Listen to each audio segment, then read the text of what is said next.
Bismillahirrahmanirrahim. Alhamdulillahirabbil alamin. Wassalatu wassalamu ala asyrafil anbiya wal mursalin Sayyidina Maulana Muhammadin wa ala alihi wa ashabihi ajmain. Yang kedua daripada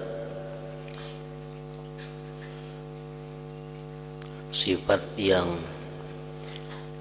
ada pada diri seorang sahabat,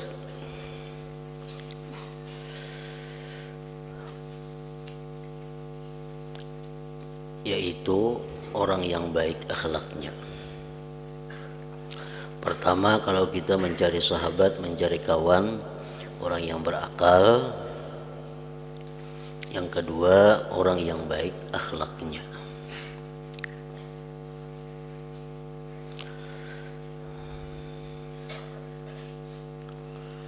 Maka janganlah engkau bersahabat dengan orang yang jahat perangainya, yaitu orang yang tidak dapat mengawal dirinya ketika marah dan ketika ia dirangsang oleh nafsu syahwatnya. Orang yang kadang mampu mengendalikan marahnya, mengendalikan nafsu syahwatnya, itu kada patut diulah kawan.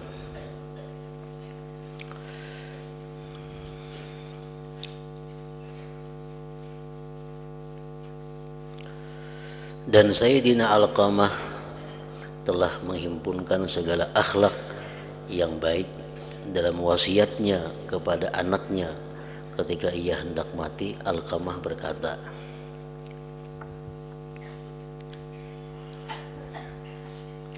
"Wahai anakku, apabila engkau mau bersahabat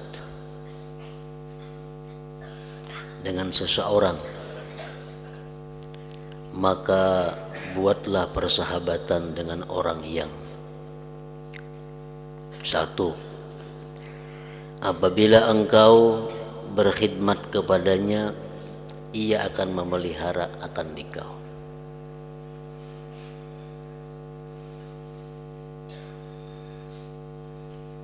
Bila mana engkau berkhidmat dengan dia, ia bisa menjaga kita. Kalau kita membantu inya, menolong inya, maka inya bisa menjaga kita.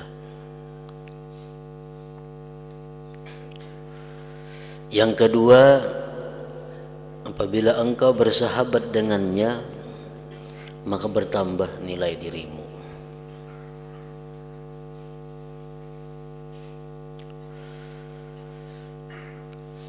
Baik di sisi manusia, apalagi di sisi Allah Subhanahu wa ta'ala. Orang yang kita kawani itu menaikkan pamur kita,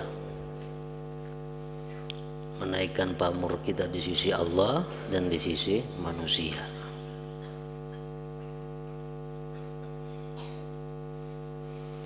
Yang ketiga, apabila engkau ditimpa kesusahan, ia akan turut sama menanggung kesusahanmu.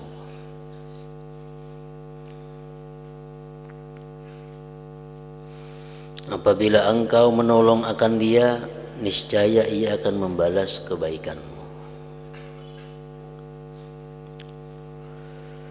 Apabila ia melihat akan kebaikan daripadamu, niscaya mengambil kira ia akan dia, memperhitungkan dia akan kebaikan itu. Dan apabila ia melihat daripada dirimu akan kejahatan, niscaya menutupi ia akan dia.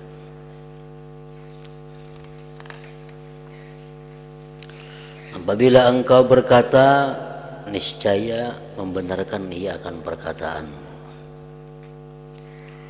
Apabila engkau mengusahai akan sesuatu perkara, niscaya menolong ia akan dikau. Apabila engkau berselisih dengannya pada sesuatu, niscaya melebihi ia akan dikau, mengutamakan akan dikau.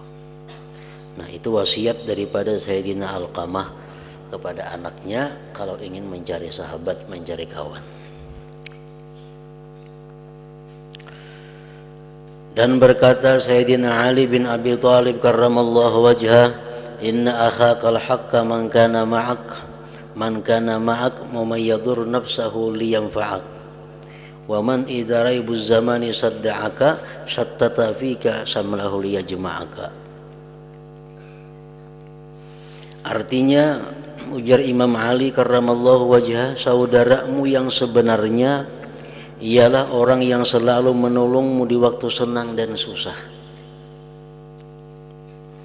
dan ia sanggup berkorban karena memberi manfaat kepadamu, dan ia sanggup memecahkan segala urusannya karena menolong engkau dalam menghadapi segala bala dan ujian. Itulah sifat-sifat baik akhlak yang mestinya ada pada diri sahabat kita, kawan kita.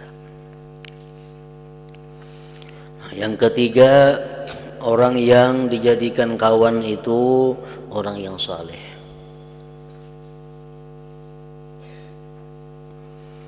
Maka jangan engkau bersahabat dengan orang yang fasik.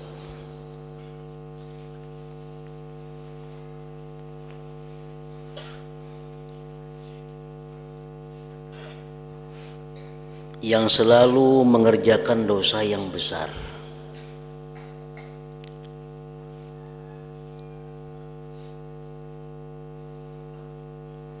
Karena orang yang takut akan Allah itu tidak mengekali dalam membuat dosa yang besar.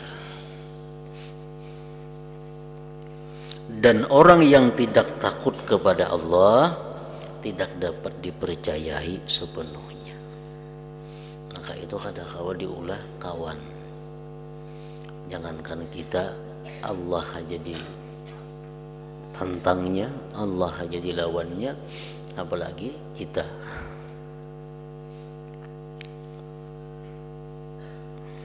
Bahkan pendiriannya tidak tetap, selalu berubah-ubah mengikuti keadaan dan tekanan. Allah berfirman kepada Rasulullah sallallahu alaihi wasallam, "Wala tuti' man aghfalna qalbahu an dzikrina wattaba'a hawah." Maksudnya, dan jangan engkau patuh akan orang yang telah kami lupakan akan hatinya daripada mengingati kami dan terus saja mengikuti hawa nafsunya. Itu jangan diulah kawan, jangan diulah pemimpin, jangan diulah orang yang dekat dengan kita, orang yang hatinya lalai daripada Allah dan selalu menuruti kemauan hawa nafsunya. Maka jauhi daripada bersahabat dengan orang yang fasik.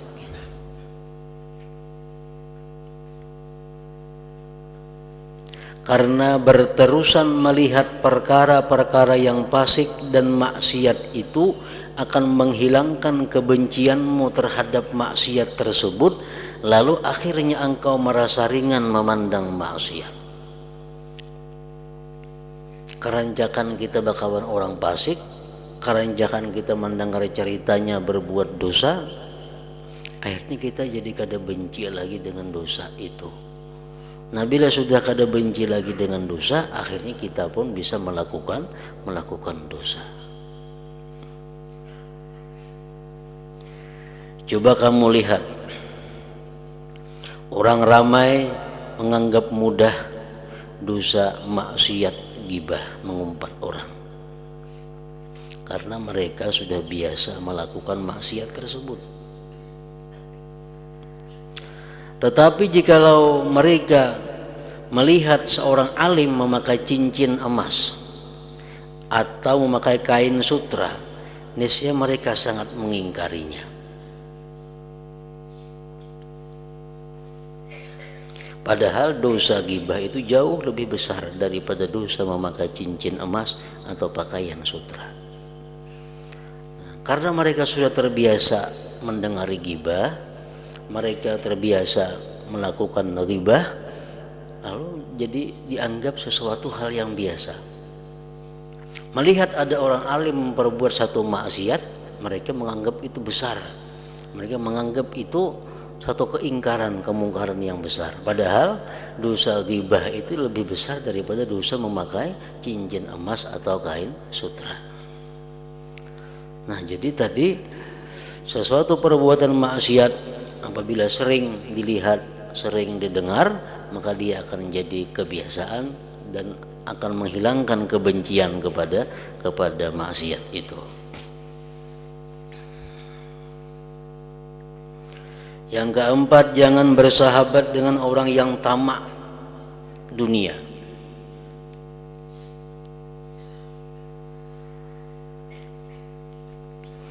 Jangan engkau bersahabat dengan orang yang tamak dunia, karena bersahabat dengannya adalah racun yang dapat membunuh. Karena tabiat itu cepat sekali meniru dan mengikuti tabiat yang lain, dan perangai yang baik cepat sekali berubah menjadi jahat. Perangai yang baik, tapi karena selalu berkawan dengan orang yang kada baik, itu mudah yang baik itu mengikuti yang kada baik. Nah, sedangkan orang yang kada baik itu lambat berubah walaupun dia berkawan dengan orang yang baik. Dan perangai yang baik cepat sekali berubah menjadi jahat. Sekira-kira kita tidak menyadarinya.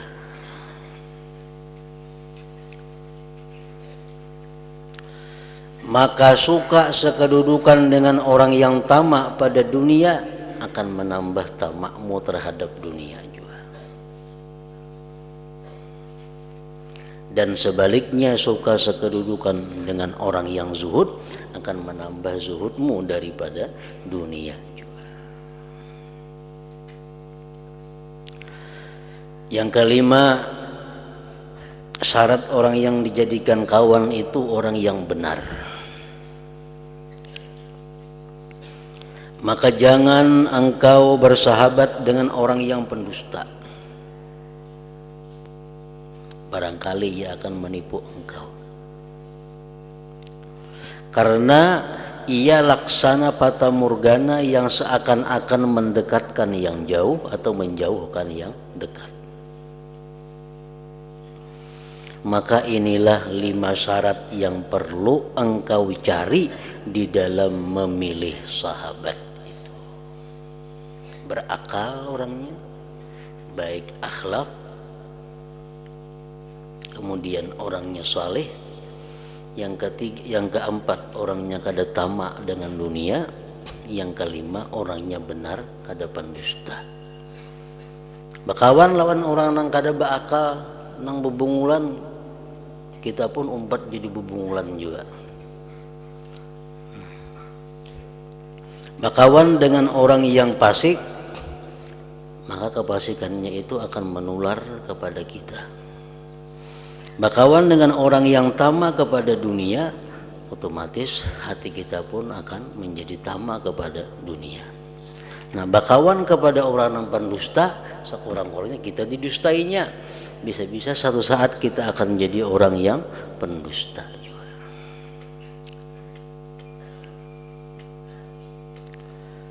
Maka inilah 5 syarat yang perlu engkau cari di dalam memilih sahabat.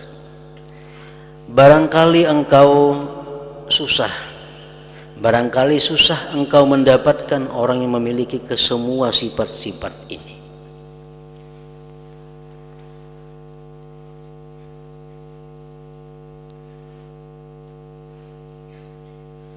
Walaupun pada orang-orang yang duduk mengaji di surau-surau atau duduk beribadat di dalam masjid, walaupun orangnya penuntut ilmu, walaupun orangnya ahli ibadat, susah kita menemukan yang ada pada diri orang itu 5 sifat tadi.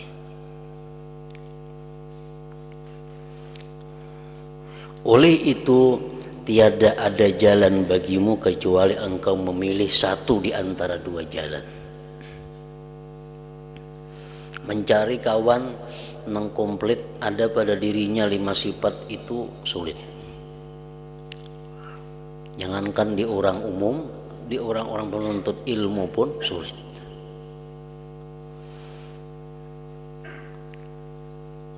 Nah, jadi kalau ada jalan lain bagi kita selain dua jalan kalau hendak selamat. Pertama, beruzlah, yaitu mengasingkan diri daripada orang ramai, karena disitulah letaknya keselamatan.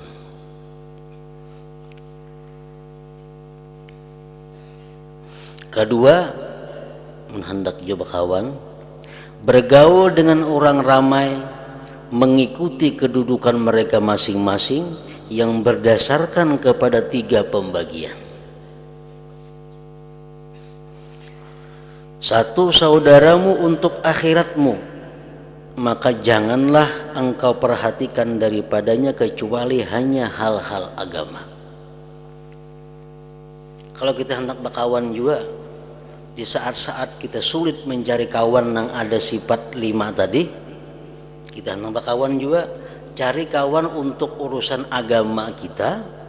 Lalu yang kita perhatikan dari kawan kita itu hanya urusan agama, urusan lain kita kada perlu memperhatikannya. Yang kedua, saudaramu untuk duniamu, maka janganlah engkau perhatikan daripadanya kecuali hanya akhlak yang baik. Kita cari kawan untuk urusan dunia kita, baru mencari sifat yang tadi ngalih, cukup cari yang baik akhlaknya. Yang ketiga, saudaramu untuk kejinakan hatimu. Kita ada basic kawan untuk konsultasi masalah agama, cari na alim, tapi ingat kealimannya aja kita ambil, yang lainnya kada usah. Untuk masalah dunia kita perlu juga kawan untuk bekerja sama bidang usaha dan sebagainya. Cari yang baik akhlaknya cukup. Yang lain kada perlu kita perhatikan. Bila orangnya baik akhlaknya, dah. Yang ketiga, saudaramu untuk kejinakan hatimu. Nah, kita cari yang ketiga adalah kawan untuk bisa menyenangkan hati.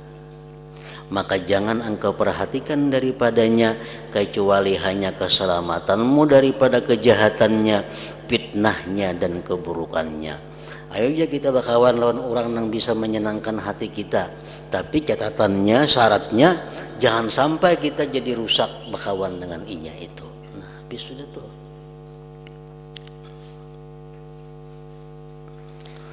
Dalam perumpamaan lain, manusia itu terbagi kepada 3. 1, orang yang seumpama makanan asas, makanan pokok yang tidak boleh tidak daripadanya. Ada manusia, nang manusia itu bagi kita laksana makanan pokok. Manusia itu bagi kita sesuatu yang sangat penting. Mun kadadainya kita sangat sulit. Yang kedua, orang yang seumpama obat yang diperlukan pada masa-masa tertentu saja, bukan setiap masa. Nah, kita mesti ada juga isi orang jenis manusia yang laksana obat. Nah, kita hanya perlu kepada orang itu dalam keadaan-keadaan tertentu.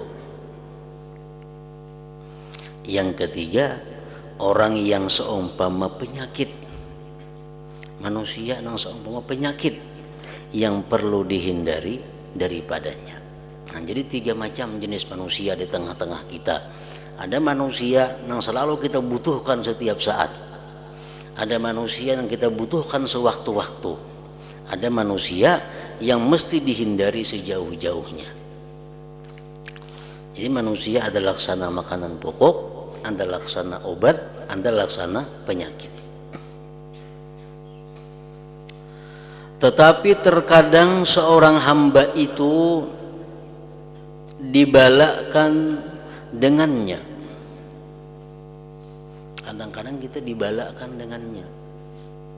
Walaupun penyakit itu tidak disenanginya, dan tidak ada manfaatnya. Kadang-kadang kita dibalakkan oleh Allah dengan dikelilingi manusia-manusia yang seperti penyakit. Bakawan ke sebuah rumah, penyakit. Bakawan ke belakang rumah, penyakit. Cari kawan ke sebelah kanan rumah, penyakit juga. Cari kawan ke sebelah kiri rumah, penyakit juga. Nah, kita dibalakkan dengan manusia-manusia yang seperti penyakit. Maka perlulah seseorang itu mengambil langkah-langkah yang bijak supaya ia dapat selamat daripadanya.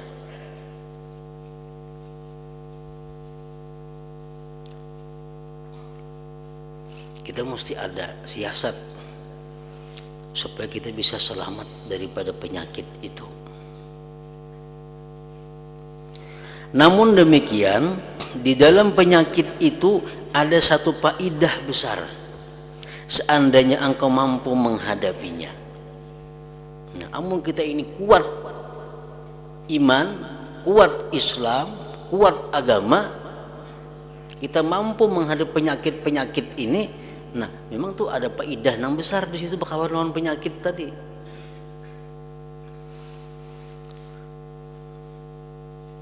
Yaitu apabila engkau coba memperhatikan keadaannya dan kesan yang buruk, lalu setelah itu engkau pun menjauhkan diri daripadanya. Nah, itu selamat aja. Kalau kita orang yang punya pendirian yang kuat dalam agama, ayo aja kita bakawan penyakit pada Bapak. Bila sudah macam membahayakan, kita ampih bakawaninya. Selama kita masih bermanfaat bakawaninya, kita masih bakawaninya. Nah, itu kalau kita punya pendirian, punya iman yang sudah kukuh di dalam diri kita, nang kada mudah tergoda dengan kejahatan-kejahatan itu. Pernah orang bertanya kepada Nabi Isa alaihissalam, siapa sebenarnya yang mengajarkan adab-adab kepadamu? Beliau lalu menjawab, tidak ada seorang juga pun yang mengajarkan adab kepadaku. Manusia tidak melajari aku, ujar Nabi Isa. Tetapi apabila aku perhatikan kejahilan, maksudnya tidak beradabnya orang yang jahil, timbullah di dalam diriku perasaan mau menjauhkan diri daripadanya. Sungguh benar perkataan Nabi Isa alaihissalam itu. Jikalau orang ramai menjauhkan diri daripada membuat apa-apa yang mereka benci, orang lain membuatnya terhadap diri mereka. Niscaya sempurna sekalian adab dan masyarakat tidak perlu lagi kepada orang yang mengajarkan adab kepada mereka.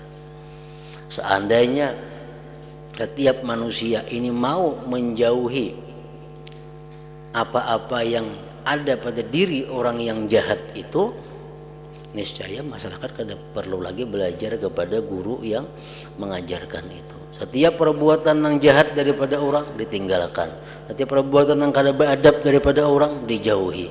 Itu merupakan sesuatu guru yang sangat baik. Nah, kemudian tugas kedua, kita disuruh berkawan, dapat sudah kawan yang sesuai dengan anjuran agama. Kawan kita orangnya berakal, pintar orangnya. Dan kadang kawan kita ini orangnya baik perangainya. Dan kadang kawan kita ini orangnya tergolong saleh. Artinya kada suka berbuat dosa-dosa besar, kada suka. Yang ketiga, kawan kita ini, yang keempat kawan kita ini kada tamak dengan dunia. Hidupnya zuhud, hidupnya qanaah. Yang kelima, kawan kita ini orangnya jujur, kada mau mendustai kita, membohongi kita. Dapat sudah kawan seperti itu. Nah, lalu tugas kedua, cara menunaikan hak persahabatan. itu masing-masing kita lawan inya ada hak yang mesti ditunaikan. Kayak orang laki bini ada hak yang masing-masing ditunaikan. Ibu lawan anak, bapak lawan anak ada masing-masing hak yang harus ditunaikan. Guru lawan murid, murid lawan guru ada masing-masing hak yang dilaksanakan. Nah antara kita lawan kawan pun ada juga kewajiban hak masing-masing.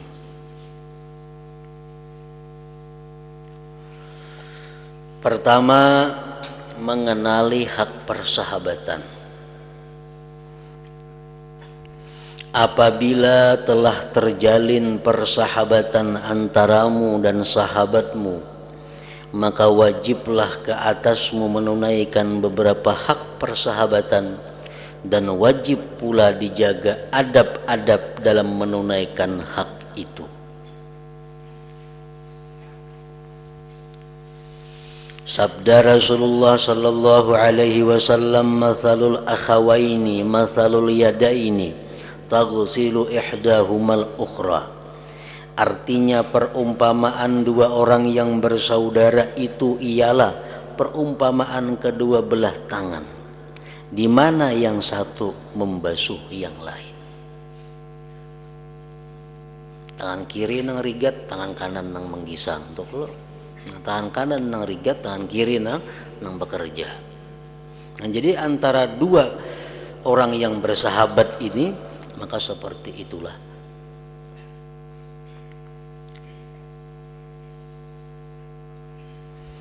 Dan pada suatu ketika Nabi Shallallahu Alaihi Wasallam pernah masuk ke dalam hutan.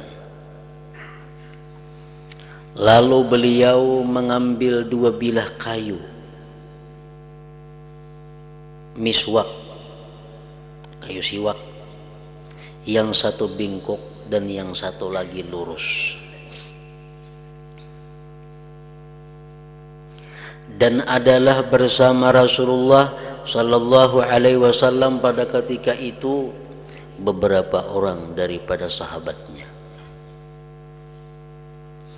Kemudian lalu Nabi Sallallahu Alaihi Wasallam memberikan kepada salah seorang sahabatnya kayu siwak yang lurus, dan beliau menahan kayu siwak yang bingkuk untuk kegunaan dirinya sendiri. Nang baik sidin beriakan lawan sahabat, sidin tinggal nang bingkok. Maka sahabat itu lalu bertanya, ya Rasulullah, sebenarnya engkau lebih berhak untuk mengambil kayu siwak yang lurus ini daripadaku.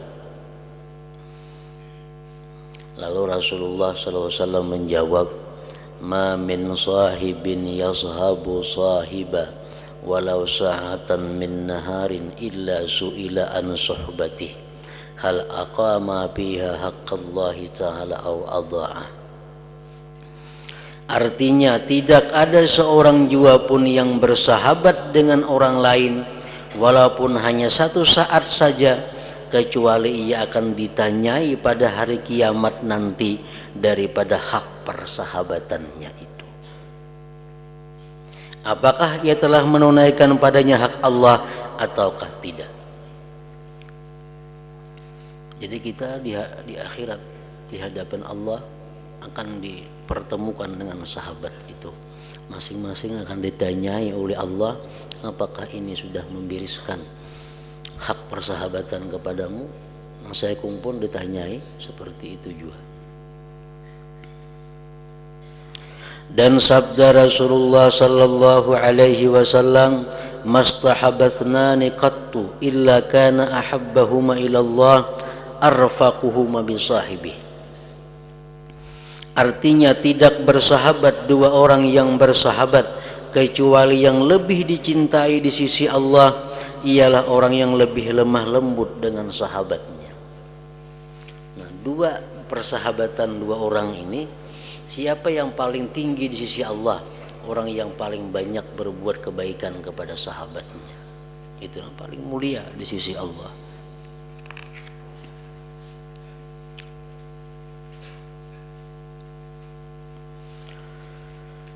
Kedua, adab-adab bersahabat. seorang sahabat mestilah menjaga adab-adab terhadap sahabatnya, yaitu bahwa ia satu,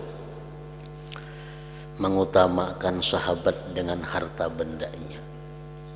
Jikalau ia tidak kuasa berbuat demikian, maka sekurang-kurangnya hendaklah ia memberikan kepada sahabatnya apa yang lebih daripada hajat dirinya.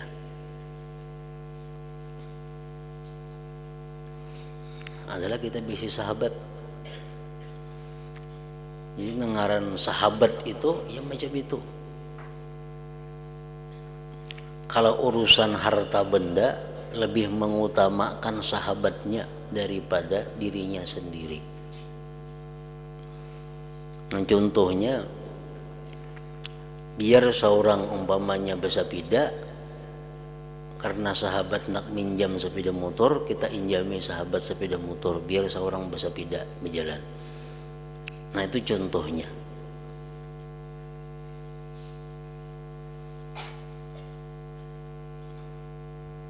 Dalam agama memang diatur tentang persahabatan itu.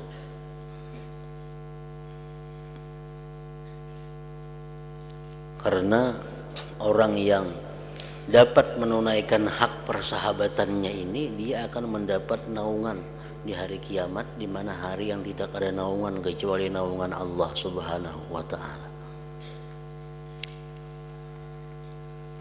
2. Menolong sahabat dengan diri pada segala hajatnya dengan cara bersegera sebelum berkehendak sahabatnya bahwa ia meminta tolong akan dia. Kada perlu sahabat ini minta tolong, kita sudah memberi pertolongan. Kalau sahabat ini dalam kesusahan, kada perlunya berucap minta, sudah diberi. Nah, itu hak persahabatan.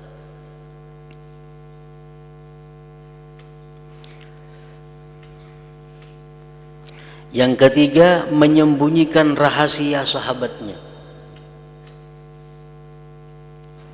Yang keempat, menutup keaiban sahabatnya.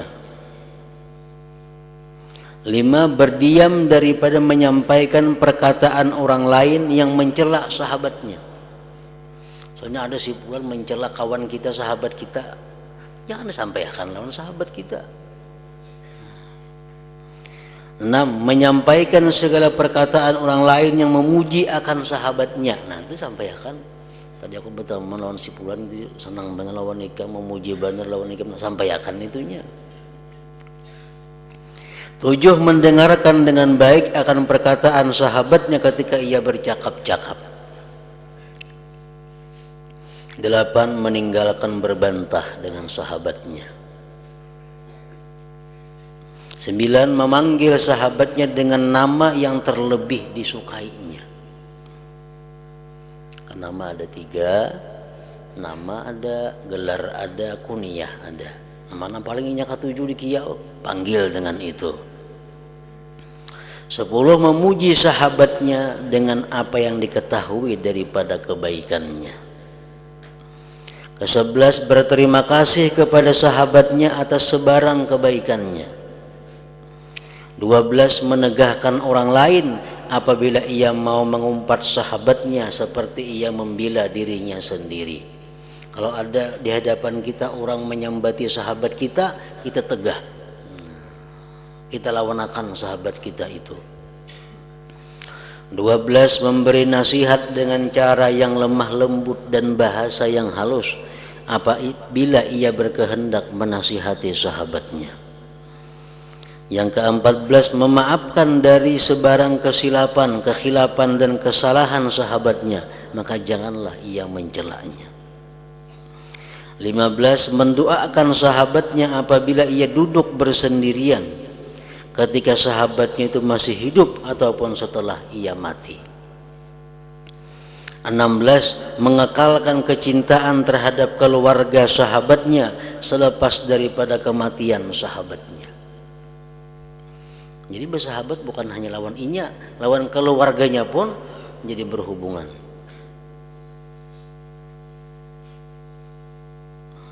Jangan suka memberatkan sahabatnya dengan beban dan tanggung jawab, bahkan hendak ia meringankan daripadanya supaya ia senantiasa senang hati kepadanya. 18. Menyatakan rasa kesukaan dengan segala yang menyukakan hati sahabatnya, dan juga menyatakan rasa kesusahan pada segala yang menyusahkan hati sahabatnya. 19. Menyamakan antara hakikat kecintaan yang wujud di dalam hati dengan apa yang nampak di luar. Maka dengan ini barulah kecintaan itu dianggap benar. Antara hati dan perbuatan sama di hadapan sahabatnya. 20. Memulakan memberi salam ketika ia menemui sahabatnya. 21. Meluaskan tempat duduk kepada sahabatnya ketika ia masuk ke dalam majlis, dan hendaklah ia berpindah daripada tempat duduknya itu ketika yang ke tempat yang lain ketika ia tidak dapat berbuat demikian. 22. Hendaklah ia bangkit menghantarkan sahabatnya itu sehingga sampai ke pintu rumahnya ketika keluar ia dari rumahnya. 23. Hendaklah ia berdiam ketika sahabatnya bercakap-cakap sehingga ia selesai daripada percakapannya, dan janganlah ia suka mencelah ketika sahabatnya sedang bercakap-cakap. Nah, 23 inilah hak persahabatan yang dijaga satu sama lain. Bila kada sanggup, kada usah berisi sahabat. Kada usah berisi sahabat. Karena itu akan ditanya oleh Allah Subhanahu wa taala tentang perbuatan kita dengan sahabatnya. Cukup dengan kawan seperti biasa. Karena sahabat ini lebih daripada sekedar pertemanan, perkawanan. Sahabat ini ada pengertian khusus yang lebih dekat daripada kawan, daripada teman.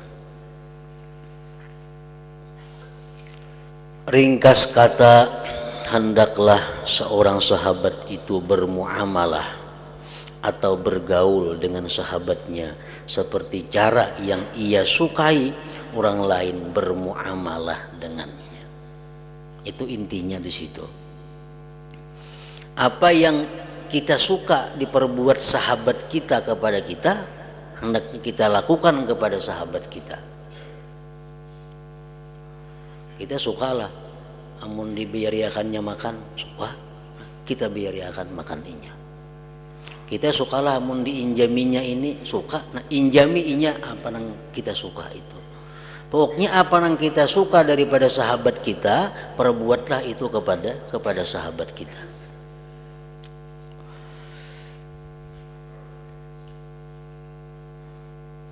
Maka siapa yang tidak mencintai untuk sahabatnya akan sesuatu yang ia cintai bagi dirinya sendiri, maka persahabatannya masih tidak ikhlas.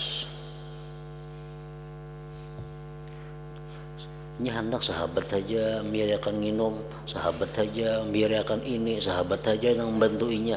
Hendak membantu sahabat, nah itu persahabatan yang ada ikhlas. Dan masih mempunyai unsur-unsur munafik, dan persahabatan itu akan membawa kepada kebinasaan di dunia dan akhirat. Makanya tadi sebelum memilih sahabat tadi, orangnya nang kau disahabatin macam apa? Orang yang tamak kepada dunia, kada mungkin kau diulah kawan. Kenapa? Nya mah hendaki pun kita aja. Kawan orangnya tamak kepada dunia, kada kau disahabati, nya ada orang keluar duit, nya tamak.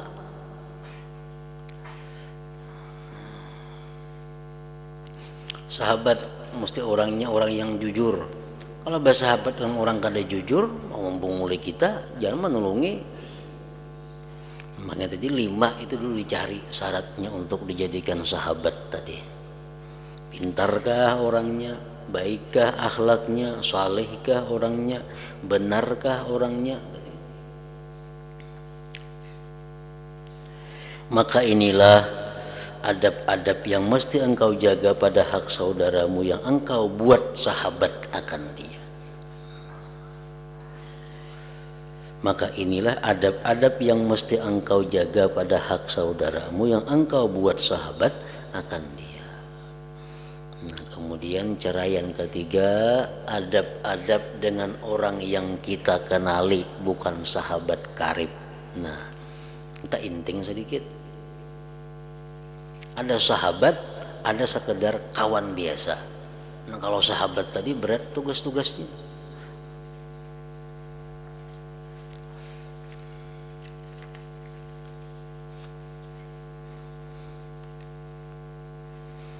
Hadratin Nabi sallallahu alaihi wasallam al-Fatihah.